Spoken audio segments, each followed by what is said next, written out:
तपास तर चालूच आहे. पण 1-2-3 दिवसाला CID ऑफिसला आपण येत राहतो, जेणेकरून काही माहिती आपल्याकडून उपलब्ध असलेली त्यांना देणं आपलं काम आहे आणि त्यांच्याकडून तपासाचा आढावा घेणं हे पण आपलं काम आहे. तर तपास यंत्रणा चालू आहे आणि त्या संदर्भात थोडी चर्चा झाली. गुजर साहेब आत्ताच आले होते, त्यांच्यासोबत चर्चा केली.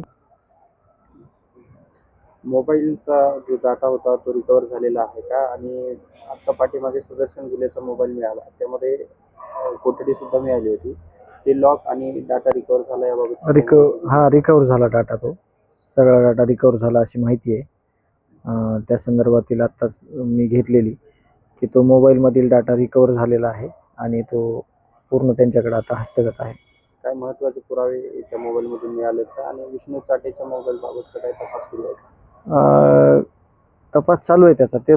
तो देखील डाटा त्यांनी रिकवर केलेला आहे आणि काही गोष्टी गोपनीय आहेत, त्या आपल्याला ते सांगू शकत नाहीत. तपास पूर्ण होईपर्यंत त्या गोष्टीचा क्ल्यू आपल्याला देत नाहीत ते, जेणेकरून त्याच्यात कुठं अडथळा त्यांना नाही आला पाहिजे. म्हणून या गोष्टीवर चर्चा झाली तर सगळं एक पॉझिटिव्ह त्यांनी सांगितलं की सगळा डाटा जवळपास रिकवर झालेला आहे आणि त्या संदर्भात आम्ही बोललेलो आहोत. आमदार जोस काल म्हणाले होते की काही नवे पुरावे आहेत आणि नवी माहिती आहे जी अधिकाऱ्यांना आम्ही देणार आहोत. त्या अनुषंगाने काही तुम्ही माहिती दिली आहे का?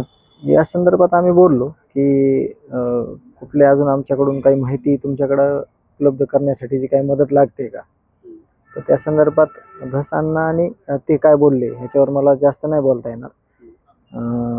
पण मी सांगितलं जे आमच्याकडं काही म्हणजे कुठली गरज लागली आमची, तर आमच्याकडून अवश्य ती माहिती समोर घ्या आणि तपासात जी मदत होईल ती आमच्या जे गावकरी आहेत किंवा कुटुंबीय आहे त्यांच्याकडून आवश्यक घ्या, असे आम्ही त्यांना विनंती केली.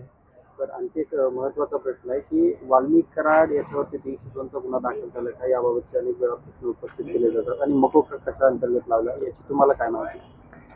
अशी गोष्ट स्पष्ट आहे, रिमांड कॉपी तुम्ही पाहू शकता. त्याच्यामध्ये 302 नवीन कलम 103 आणि खुनाच्या गुन्ह्यातच मकोका लागलेला आहे आणि 120 कट कारस्थान हे आणि MCOC असे 4 गुन्हे हे कन्फर्म लागलेले आहेत सर्व आरोपीला या ह्याच्यातले. त्याच्यामध्ये कुठलाही आरोपी सुटलेला नाही. मंत्री धनंजय मुंडेंच्या बाबत राजीनाम्याची मागणी जी आहे ती जोर धरते, मात्र तुमची कुठलीही यामध्ये भूमिका पाहायला मिळते? आमची भूमिका पहिल्यापासून एकच आहे.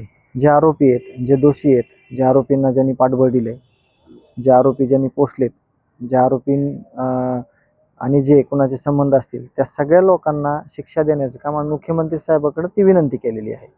मग मुख्यमंत्री साहेब हे गृहमंत्री आहेत, जिम्मेदार व्यक्ती आहेत. त्यांनी या न्यायाच्या भूमिकेमध्ये संतोष अण्णा देशमुखला न्याय मिळताना जे काही पावलं उचलायचे ते त्यांनी ठोस उचलावीत अशी आम्ही त्यांना मागच्या 7 तारखेला देखील विनंती केली होती आणि आज 7 तारीख आहे. आज देखील विनंती आहे त्यांना आणि सगळ्या या तपास यंत्रणेला देखील ती आमची विनंती राहील की तपासात येणारा कुठलाही अडसर ती जिम्मेदारीनं त्याला घ्या आणि आमच्या जे माझे भाऊ आहेत त्यांना न्याय द्या.